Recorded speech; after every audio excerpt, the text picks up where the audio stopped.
Hello and welcome to the NetScaler podcast. My name is Brian Huhn, and I'm joined by my co-host, Jason Poole. In this part 2 episode, we'll return to our conversation with Mads Petersen, a NetScaler CTP and trusted security expert. If you haven't checked out part 1 yet, I recommend giving that a listen first. And with that said, let's return to our conversation. We've looked at some specifics on the things that the way applications are written, their architectures.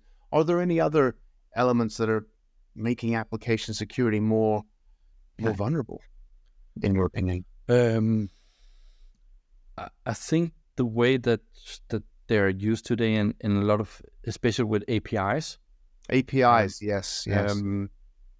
Everything is an API today in some kind of way or a function. And with the speed of APIs just getting put up there and made available, because normally with APIs you transact between your client or business to business and all of that stuff, and there seems to be like an inherent trust in that. And I always tell the dev guys, I would never trust anything that someone sent to me. I don't care if it's a client or if it's a business partner. You should have to verify all of that stuff and make sure that it is handled correctly. In addition to the change in architecture, there's also, we've seen a great move to cloud, and now more recently, a move to hybrid scenarios, which adds another layer of complexity, having to manage, 2 different deployments simultaneously.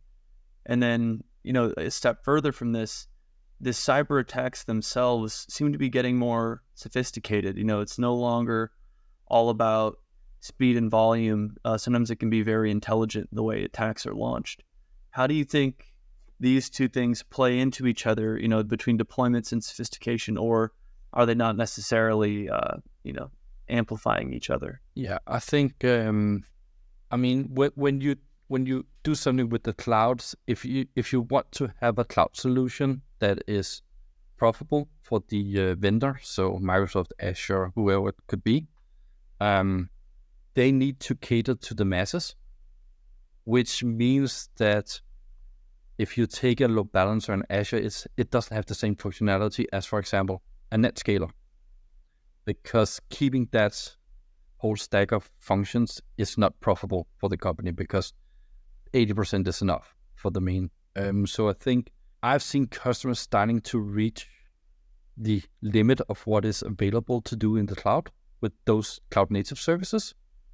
And they're starting to look at, say, well, we still want to be in the cloud, but we want to use a traditional NetScaler to handle the traffic because we have requirements. Oh, and in regards to your question, I think attacks are becoming more sophisticated, but it is still not the norm that the attacks are sophisticated. That was a hard word for me. Most of the attacks is just this generic internet noise, but we are seeing more attacks where, when they get a foothold within the company, how they exfiltrate data is a lot more sophisticated now. We've seen examples where they try to smuggle out in what looks like legitimate DNS requests. So small packages where they smuggle out data slowly, because they have a AI or a bot, call it what you want, to do it. So it is not a human that is actually inside the organization. And because humans, we tend to want everything now. So if someone attacked, we kind of make a lot of noise. And the way you get found is if you make a noise. So you pop some kind of alert or something, and then someone knows you're inside. So we are seeing more stealthy attacks once they get in a foothold. And I'm seeing more and more attacks where they target specific people, because people are still, in a lot of cases, the easiest target. It is not easy to hack a lot of applications or to go through the firewall and all of that stuff. It still happens, but it is a lot easier to target a person with spear phishing or something like that and try to get a foothold for that person, and then expand out in the company where you try to steal credentials and then move lateral and all of that stuff. or get into the company and get bots in, because I mean, if a human can do it, we can write code to make software do it for us, and they have all the time in the world. It doesn't matter if it takes a week or a month to get it out, if we can do it quietly. Right. Thank you, Mads. And now I also want to touch a bit more on more than just the architectures and deployments, but what are the main areas that you need to consider when securing an application in terms of more of the granular areas that get attacked? Sure. I mean, we have different areas. There is something like you want to protect about against a DDoS, for example. And in my honest opinion, the most important protection against a DDoS is protecting your assets behind. Because a DDoS if they can fill your pipe, they can fill your pipe. There's not much you can do as an organization. Your pipe is blocked. You need to go out to your ISP or some kind of DDoS mitigation service that can help you with that. But I think the most important with DDoS is just making sure that your applications do not crash and reveal data you don't want.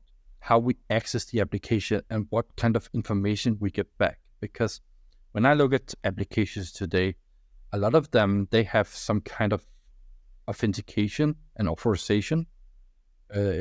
APIs, that's a lot of OAuth stuff. Applications, they may have some SAML or something. But what I'm not seeing is that traffic is not authenticated on the ADC, for example. So it gets all the way into the network to the backend application before it's authenticated. So I think it's possible to increase your security posture a lot by putting authentication as far out in the layer as possible, in this case on the NetScaler. So the NetScaler is an amazing application on handle authentication authorization. It is so powerful, especially when with the change with N-Factor, we can do so much cool stuff. But sadly, I see a lot of customers, they are afraid to do it. So they don't use that functionality as much as they should. But you can really make sure that traffic that is not validated, where we don't trust the user, doesn't hit the backend server.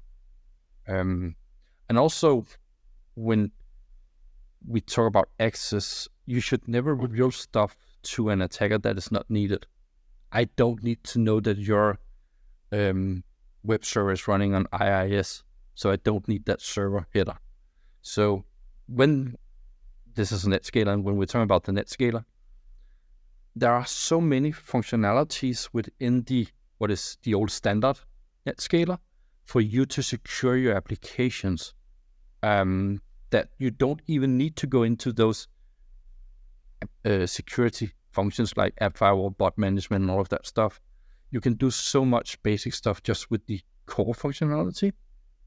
So making sure that if you have an application, get like a Swagger document and open API specification from the developer to say, this is the paths, the URLs that we need to access, and only those. So how many times have you been to a customer and they want to deploy an application, all you get is the FQDN, and that's all the information you have. So making sure that we handle the access and what is giving access to is a very important step. Of course, we have the core functionality, so application firewall. We have bot management. Bot management in my eyes is a fantastic product. It is very easy to set up, and it will stop a lot of unwanted traffic. So it will stop a lot of attacks that are automated because of the signature or how the connection to the website is handled. So it will catch a lot of low-hanging fruits. And then we have the application firewall, which is, in my opinion, the industry's leading application firewall, because it's the way the NetScaler handles the application, handles the traffic to and from. So we keep a track of all of that. So if we send out a form to an end user, they have the possibility to modify or change something in that form, but we can verify that when we get it back, sent back to the backend server, it is not tampered with. So the NetScaler is very powerful in making sure that none of the traffic, both inbound and going back, is not tampered with. So I think it's a very powerful product. So I wonder if what Brian was asking was, the areas you need to consider, and you've listed the DDoS, but not just the volume DDoS. You need to be more intelligent about the DDoS so that your applications don't fall over. Absolutely, if your pipe's full, your pipe's full. You need to protect that some other way, but you need and what you're suggesting is some way of protecting those applications. Access, I couldn't agree more with you there. If you, it's like in your house, if you only let in people that you know, the chances of being burgled drop dramatically, right? If you just leave the front door open, then you're gonna get robbed. But if you can actually provide some form of authentication and authorization, then absolutely that's vitally important. And I like the fact that you're suggesting that as part of that access, it's what information you surrender to the client and what they can, because they might be able to do something with it. And then you've suggested with application vulnerabilities, the web application firewall, which you've discussed about the NetScaler application firewall, it looks on the way in and on the response, and that's very powerful. And then bot management, because you're absolutely right. I agree with you totally there. When we talk about bots, we think, we're being hacked, and it brings us back to where we started, like the inventory hoarding attack, the business logic abuses, right? You want people to take the inventory into their car, but the abuse of it is when it's hoarded. But more than that, there's just so much bot traffic that's unnecessary. And I read the statistic is up to 40% of traffic on the internet is from bots, and 80% of that could be from bad bots. So if you imagine 80% of 32% of your traffic is just useless. So if you can filter those out, that's 32% less resources you need in the back end for sure, right? Yeah. And I just read that, I think it was Barracuda, they said 50% of all traffic now is bot related. 50%. Okay. Wow. I'm happy to be corrected on that. But I had a customer where we implemented bot management, and they saw the load be decreased by 27%. So just load on the backend server because that traffic was blocked on the NetScaler, which was and it took an hour to get it up and running. It's such an easy thing where the application firewall is a big beast, and a lot of people are scared of it. But you also have to think, what can I do to improve my security posture using an app firewall in an easy way that might not, because everyone says, well, if we enable an app firewall, stuff will break. Because we start to demand more of the traffic. It has to be RFC compliant and all of this stuff. So stuff will break. But it is possible to do a light implementation of some of those checks that normally does never cause false positives and still increase your security posture by a lot. So don't be afraid of the application firewall. Get it up and running. Start with some simple checks like SQL injection, buffer overflow, and stuff like that. Form field consistency and stuff like that. And I'm almost guarantee you that you will not see any false positive, but you will start to block attacks, start to log it, start to learn it, see what is going on, and then get familiar with it, because application firewall can be scary, but it shouldn't be that scary that you don't use a functionality that you already have in-house and implemented already. So, yeah. Oh, and another thing about that. I see a lot of companies saying that, well, now we implement an app firewall. Let me do a penetration test to see if you did your job correctly. Why not start with doing a penetration test on the application before we implement an app firewall, so we have an idea of what is wrong with this application, where can it be exploited? Because the sad reality is, again, with all of these applications and stuff going so quickly, no one knows the application except how to use it. We know you have to click there, we have to type in stuff here, but how it functions on a protocol level and all this, they have no idea how it works. So it's very hard for us to create correctly. So do yourself a favor, do a pen test before. Just don't pen test your web application firewall and poke holes in it. Do it before, so we can create a good app firewall profile for you. It shouldn't be that scary. So, Mads, thank you for that. Although I feel like there is a bit of an elephant in the room that I want to discuss with us, and I think that's communications. Encryption and decryption with SSL. Looking about how APIs communicate with each other. Can you speak a bit more on that topic as well? Everything just should run TLS 1.2, 1.3 using good ciphers, but in reality, they don't. And often it's just because people don't really think about it. I think in general, there is a lot of more awareness around your TLS security right now.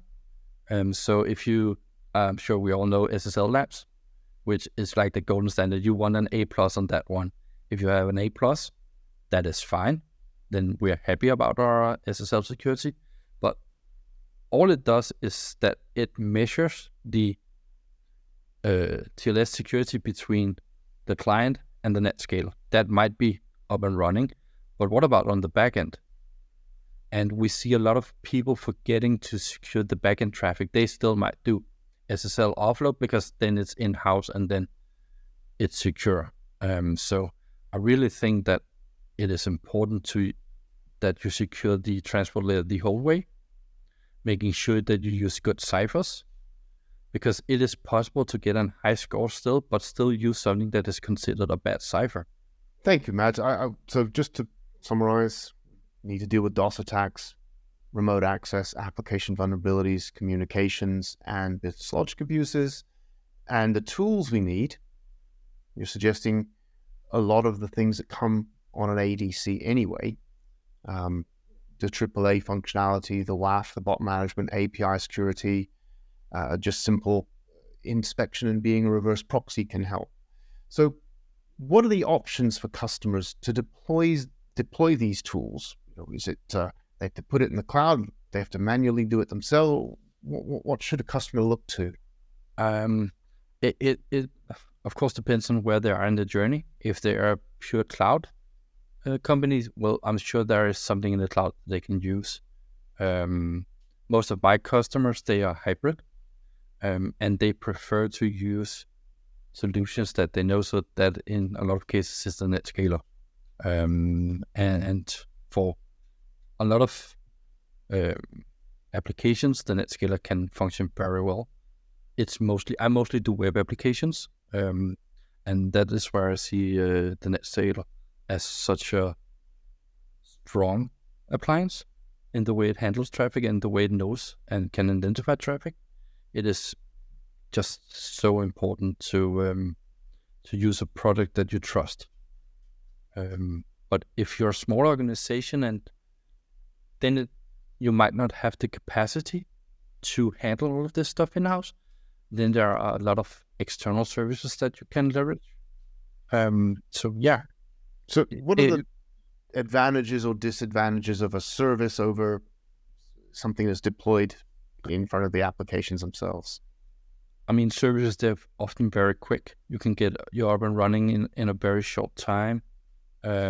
Someone else handle it. It's not really your headache. But if something breaks, it can be a little harder because you cannot do anything yourself. You're relying on someone else to fix it.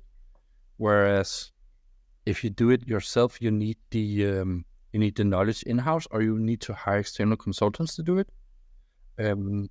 But I feel that we have better control over the applications. And normally I would always place the security device as close to the application as possible. So like I said, my customers, if they're in the cloud, we place an ADC in the cloud also. And for those, sorry, go ahead. No. So what we're saying then is whilst a cloud service might be simpler and quicker, it doesn't have the granularity or the depth that an on-prem solution might have for application security. Yeah, and I think it comes back to, like I said in the beginning of the podcast, is that if you are a cloud vendor, you need to cater to the masses. You want volume to pay the subscription to earn you a lot of money, and you cannot get those last 10, 15% of the functionalities that very specific products have. But is it needed? I think there is, in the IT world, it is good enough. It might not be the best, but it is good enough for what we need. So we'll live with it because we can be up and running fast. So we'll live with those lags that it has. We would like to have this functionality, but it's not possible. But we'll live with it. That's been the case for the last 5 years, but I think we're seeing a little switch where, like I also said in the beginning, customers, they're reaching the limit of what is possible in a service, and they want to do a little more, so they are bringing it back. At least that's my experience. Do you ever see someone use the service and an on-prem? Sure. Service to filter out the course? Sure. And then the specific stuff on-prem? Yeah, sure. When we're talking about, for example, DOS, we mentioned DOS. If you do your scrubbing in a service, they are able to handle a lot more traffic than you can normally do. Then you only get what is good traffic. I would still put an application firewall in front of it because some bad traffic might still get through their scrubbing. But yeah, we're seeing that a lot, using services and then on-prem stuff. Mads, thank you. And I do want to do a slight pivot here. Why is it that you want to do your app security in an ADC? What is it that a NetScaler offers that's so beneficial to do application security? I think one of the most important things for me personally is that I can do everything on the same device. So I have my classic load balancing, I have my access rules, so my authentication, my authorization, also have my security on the same device. And especially with the NetScaler, and I love the NetScaler hardware because I know what kind of performance I can get. So I can trust the device and I know that it will perform the way I want it to. So I think that is something that is, for me personally, very important, that I have everything combined in this device that is capable of doing so many things, a lot of complex stuff also, but I can really control what happens with the traffic. And like I also said a little earlier, is that I love that we don't only care about what comes into the NetScaler, but also what we send out, and then we get a reply for it back. That we make sure that traffic is not tampered with. And I think the NetScaler is very strong in that area. But also know that some companies say, well, we don't want to put all our eggs in one basket. And one of the things that the NetScaler is also we can do is that we can integrate with third party. So let's say App Firewall. I think it's 7 different vendors where we can upload different kind of signatures from. So that is also a very strong point to say, well, we don't want to use the signatures from the NetScaler specific. We want to use this third-party signature vendor and then have them on. That is also very strong. And we can do IDS offloading, so we can offload to other services and have them scan them also, if you want to take a multi-layered approach to it. But I do think that NetScaler is just so capable of the way that it handles traffic. We can look at every aspect of that traffic going in and out of the NetScaler. That makes it such a strong appliance, in my opinion. So let me just see if I can summarize here. So the ADC and the application security, in my opinion, they go hand in hand. And it was something that we covered. We talked about it with Abhilash. Al did a very good talk on it about consolidating functionality onto the ADC. You're already doing the load balancing and the traffic inspection anyway, you're in the right place. Why not do the application security there? Because it's going to offer you better performance. It's going to reduce your TCO. And like you said, we can treat the request and the response holistically. So that was good. And then I'll try to summarize what we've done here today with focus on the NetScaler. All of the things that we have suggested we needed to look at, the intelligent DDoS, the remote access, the application vulnerabilities, the communications, absolutely crucial, and of course the business logic abuses. NetScaler has all of the tools built in to be able to do this. It's already looking deep layer 7, so it can understand the different kind of layer 7 DOS attacks. It's got a fully fledged and well-considered AAA module built into its packet engine, and it handles everything at super fast speed. It's got the flexibility of the N factor, and closing the front door will cut your attack vectors in half. The inbuilt web application firewall is I believe it's class-leading product.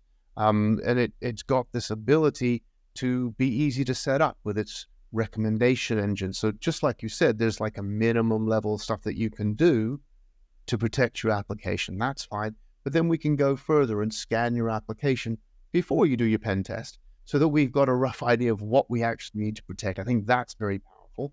And of course, we integrate with third-party scanning tools. If you want to use Sensic or White Hat or anything like that, you can, and then you can upload those results as a configuration. And the API security, there's a minimum that you need to protect those APIs. So you need to upload your schema and define what those APIs are so that we can spot any calls to rogue APIs or shadow APIs. We need to, as you say, we need to make sure that the APIs are authenticated and authorized before any communication is given. We need to encrypt the traffic end to end as best we can with APIs as well. And then we need to think about what else we might do in terms of inspecting those APIs, because they're nothing more than HTTP calls in a fancy wrapper, right? So inspecting those calls for vulnerabilities. So all of these things built into NetScaler as a single device with its single pass architecture, which we discussed a little bit last episode with the guys who wrote it, and all of that gives you this better performance. So for me, application security is an absolute must, and it should be done, at least partially or mostly, on the ADC, and that ADC, a very good candidate for that, is of course NetScaler. So I hope that summarizes the thoughts for today. Brian, back to you. Yeah, something else that popped into my head, maybe it's a topic for another podcast, but, on the subject of NetScaler console and how it does analytics, we also have integrations with things like Prometheus and Splunk and Grafana, to help expedite decision-making and meeting customers where they are. But, maybe that's a topic for another day. But, Mads, thanks so much for joining us. And before we let you go, we like to ask our guests to make some type of bold prediction on the future of security or the networking industry or security industry as a whole. Is there any type of bold forecast you might be able to give us? I think that we will see more AI-related stuff. And the way I think, because we already have large language models specific for threat actors, but I think we will see AI used more to disguise attacks and also to be used in a stealthy way. So once you get in, it will be harder for us to spot it. I think the attackers will use that more in the future as it becomes more and more available.